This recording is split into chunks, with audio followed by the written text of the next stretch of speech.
Hello students, कैसे हैं आप? उम्मीद है आप बेहतर होंगे, हेल्दी होंगे और आपकी पढ़ाई लिखाई ठीक से चल रही होगी।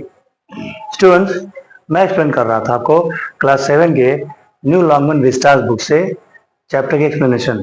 तो हिस्ट्री के सारे चैप्टर्स मैंने आपको एक्सप्लेन कर दिए हैं और सिविक्स के भी मैंने चैप्टर्स आपको एक्सप्लेन कर दिए हैं।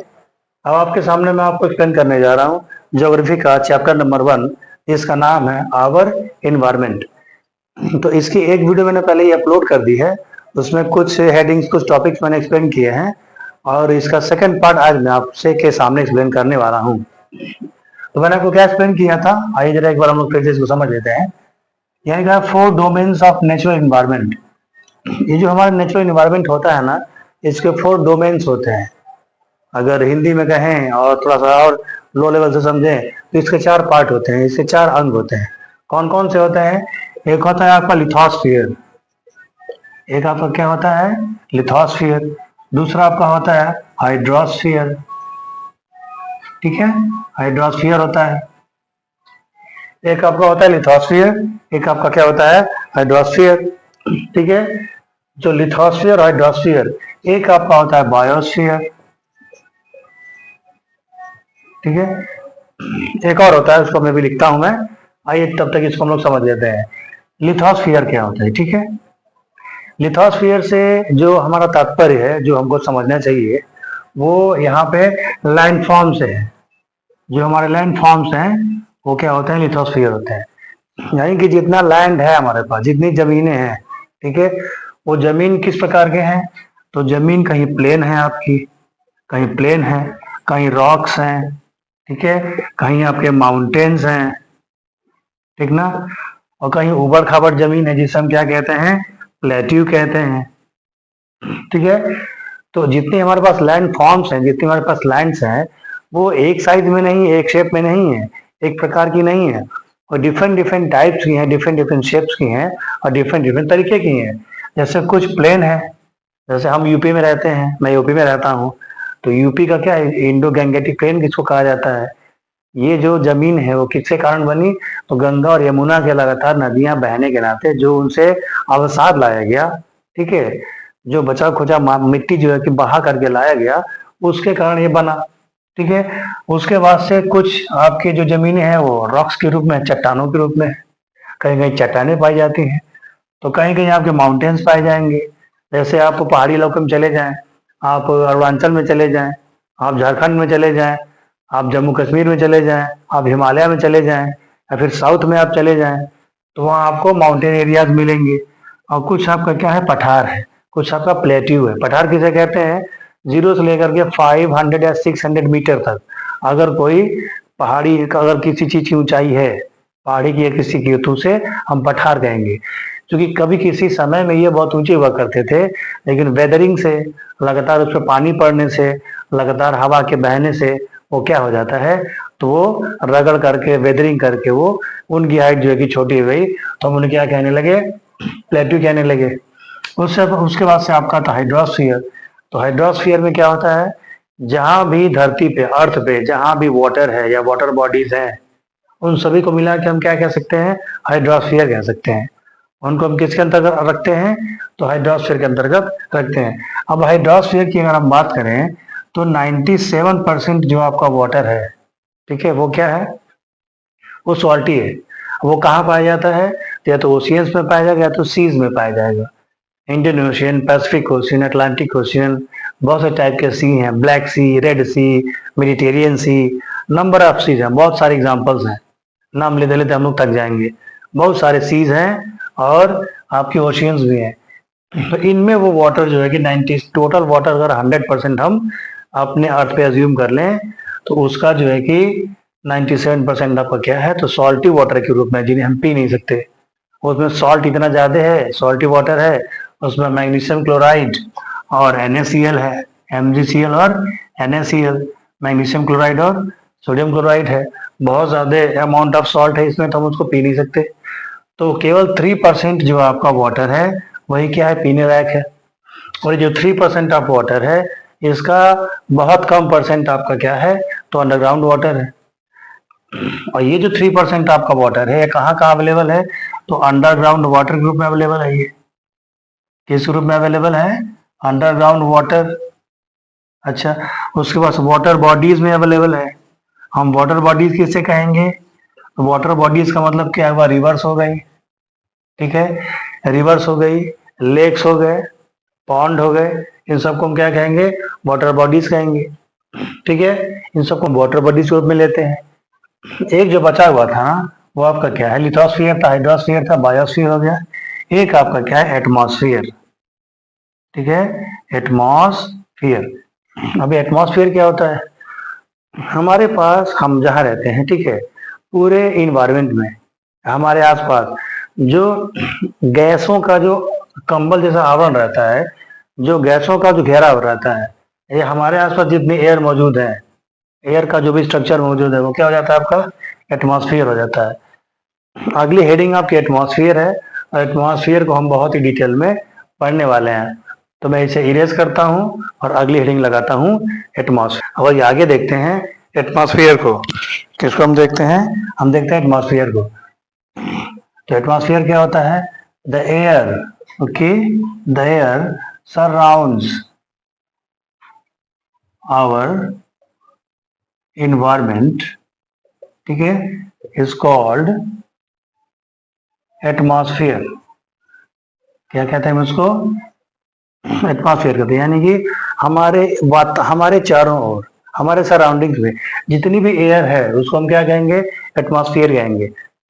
तो जो हमारा स्ट्रक्चर बनता है आपके एटमॉस्फेयर का, वो कुछ इस प्रकार से बनता है, कुछ इस टाइप से बनेगा आपका, ठीक है, कुछ इस टाइप से बनेगा। तो इसमें जो आपका 78% जो क्या होता है, वो नाइट्रोजन होता है।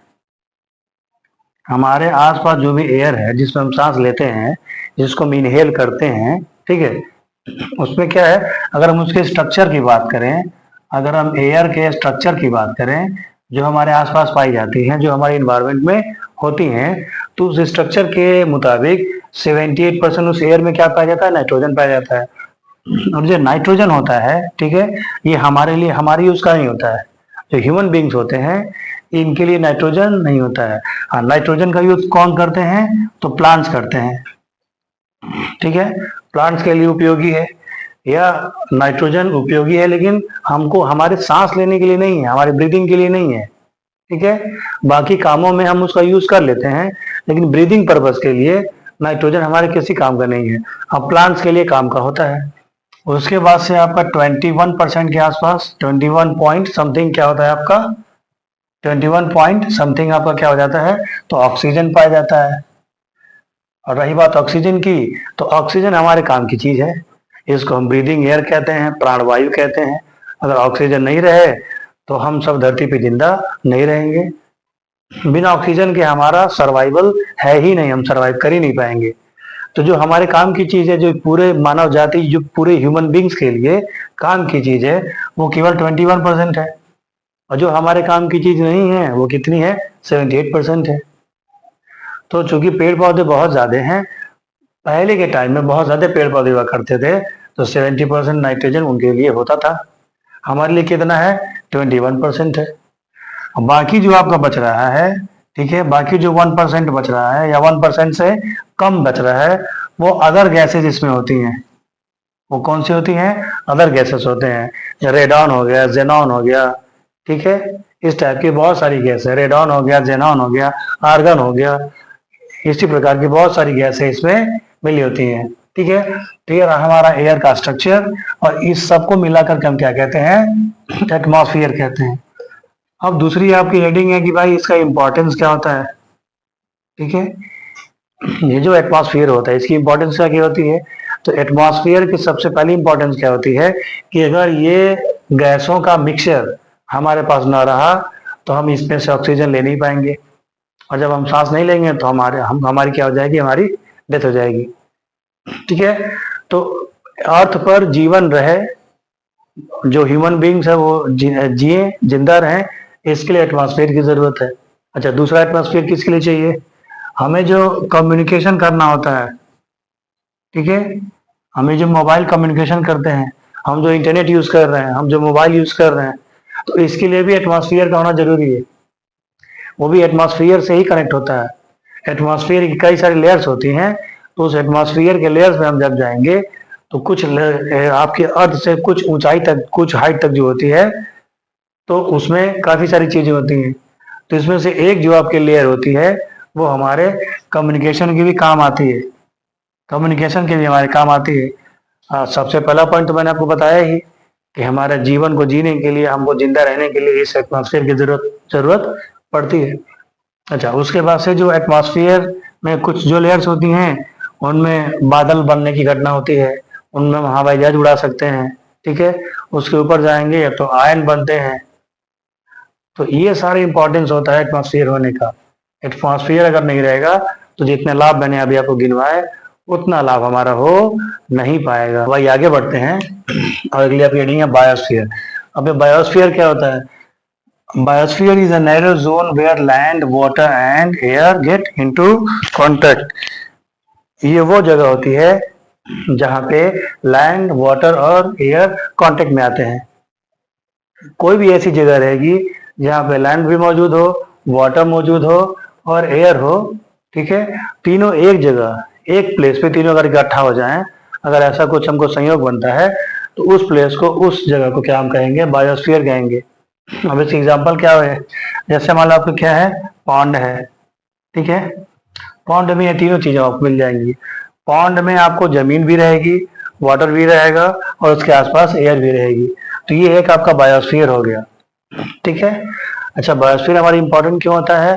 बायोस्फीयर ही हमें क्या करता है? लाइफ प्रदान करता है, लाइफ हमें देता है, ठीक है। It provides the earth life. अगर ये बायोस्फीयर नहीं रहेगा तो हमारे हमारे अर्थ पे लाइफ पॉसिबल नहीं रहेगी, क्योंकि बायोस्फीयर में लैंड भी आता है, वाटर भी आता है और एयर भी आता है। सपोज चलो ह्यूमन बींग्स हैं या आपके प्लांट्स हैं, अगर प्लांट्स हैं तो उनके लिए भी एयर जरूरी है, क्योंकि उसी एयर से वो नाइट्रोजन लेंगे, उसी एयर से वो कार्बन डाइऑक्साइड लेंगे। बिना कार्बन डाइऑक्साइड लिए उनका फोटोसिंथेसिस यानी कि उनका जो खाना बनाने की प्रोसेस है वो हो नहीं पाती है, वो एकदम इम्पॉसिबल, हो ही नहीं पाएगी। अच्छा, अगर वो प्लांट्स हैं तो उन्हें वाटर की भी जरूरत पड़ेगी। बिना वाटर के कोई प्लांट्स जिंदा रहता ही नहीं है, किसी न किसी फॉर्म में, किसी न किसी रूप में उनको वाटर चाहिए ही होता है। और लैंड भी तो चाहिए। लैंड में क्या है? सॉइल आता है। भाई सॉइल क्या है? लैंड क्या है? जमीन क्या है? सॉइल ही तो है ना।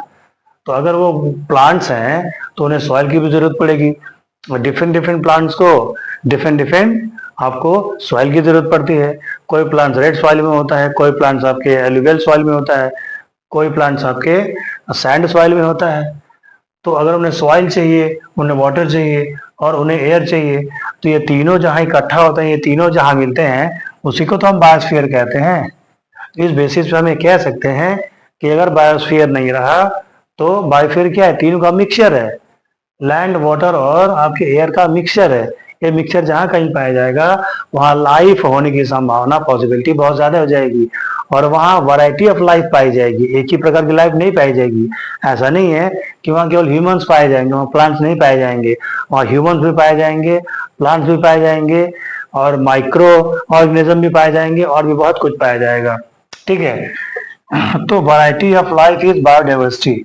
और अगर किसी जगह पे, किसी बायोस्फीयर में बहुत ज्यादा वैरायटी के प्लांट्स पाए जा रहे हैं और बहुत ज्यादा वैरायटी के आपके एनिमल्स पाए जा रहे हैं, तो उनको क्या कहा जाएगा? बायोडाइवर्सिटी कहा जाएगा। उनको बायोडाइवर्सिटी रीजन कहा जाएगा। और बायोडाइवर्सिटी में आपके प्लांट किंगडम भी आते हैं और आपके एनिमल किंगडम भी आते हैं। कई प्रकार के तरह तरह के एनिमल पाए जाएंगे तो वे एक ही जगह पे रहेंगे। कई प्रकार के प्लांट्स पाए जाएंगे, श्रब्स पाए जाएंगे, लॉन्ग प्लांट्स पाए जाएंगे, शॉर्टर हाइट वाले पाए जाएंगे, चौड़े पत्ते वाले, पतले पत्ते वाले, मतलब वैरायटी ऑफ जो है कि आपके प्लांट्स या आपके ट्रीज पाए जाएंगे। वैरायटी ऑफ एनिमल्स पाए जाएंगे, क्योंकि जहाँ जंगल होता है, फॉरेस्ट होता है, जानवर वहीं रहना, एनिमल्स वहीं रहना पसंद करते हैं। तो इन सब की अगर अलग अलग वैरायटी किसी एक जगह मिलती हो, किसी एक बायोस्फीयर में मिलती हो, तो उस चीज को क्या कहते हैं? बायोडाइवर्सिटी कहते हैं। अब बायोडाइवर्सिटी प्लांट्स की भी होती है और एनिमल्स की भी होती है। अब आइए देखते हैं कि आपकी बुक में अगला हेडिंग है क्या। और अगला हेडिंग देखते हैं। अगला हेडिंग आपका क्या है? इकोसिस्टम है। अब इकोसिस्टम क्या होता है?